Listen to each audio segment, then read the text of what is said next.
The address where Dorothea Puente killed 9 people in the 1980s, staying at her boarding house to collect their Social Security checks. She buried 7 bodies in her yard. Today, Barbara Holmes and Tom Williams call 1426 F Street home. Come on in. Welcome. It's a house where few are welcomed inside or would even dare to visit. Her stove was here, and nobody really could see past the wall to see what was going on, and it's here that she was doing all the evil crap. They call this the death room. This is where she laid out the bodies, and she drugged them, but the cops think that she smothered them, and because in the graves many of them had their mouths wide open. To get blood out, she bleached the whole center of the floor. A tour is enough to send chills up your spine. You can close your eyes and see it all play out. Dorothea Puente poisoning her victims, dragging their bodies from room to room, down the stairs and out to the yard, where she buried them under the cover of darkness. 2 of them were buried right next to the fence, and then in the front yard, center of the front yard is where the first victim was found, and she was no head, hands, or feet. Which is, we figure out how she got the blood in the bedroom. How much attention does this house get? Daily. Daily. Many times a day. Barbara and Tom, they welcome the attention, leaning into the horrifying past with signs like these. No trespassing. We're tired of hiding the bodies. Keep out from under the grass. It was that awful, awful woman that did it. Don't blame me. Signed, The House. And this is one of my favorites. When people come here, they see this and they think it's that house.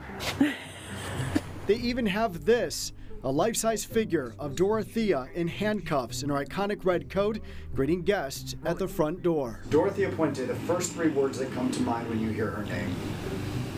Slimy, nasty, creepy. And just evil. I mean, just greedy. Monster. Greedy. Actually, mostly greed, because that's why she did it. She did it for the money, for the Social Security checks, and she was just greedy, and she got away with it, so she kept on going. Everybody does want to know, is the house haunted?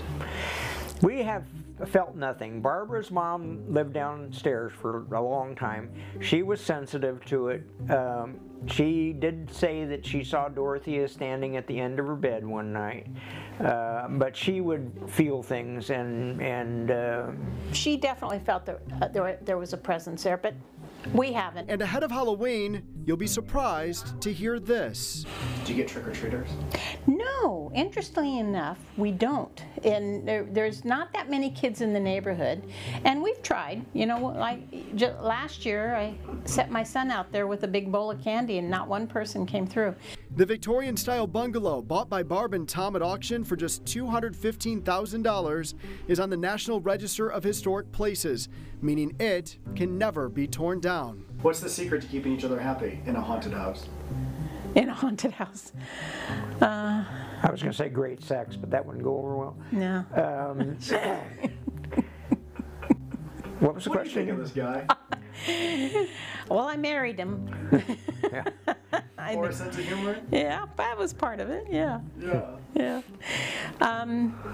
Yeah. I forget what the question was. I do too. And perhaps it takes a sense of humor like theirs to overcome living in a house with such a dark past, with its secrets buried behind its walls, secrets that will live on forever. What is your hope for it one day when you're no longer here? The kids will have to deal with it. Kids will have to deal with it, yeah.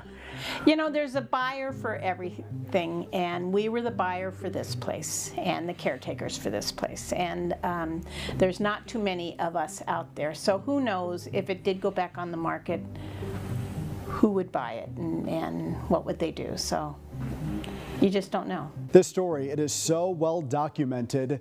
To see the first story and to learn more about one of the most infamous female serial killers ever, click on our website, yourcentralvalley.com.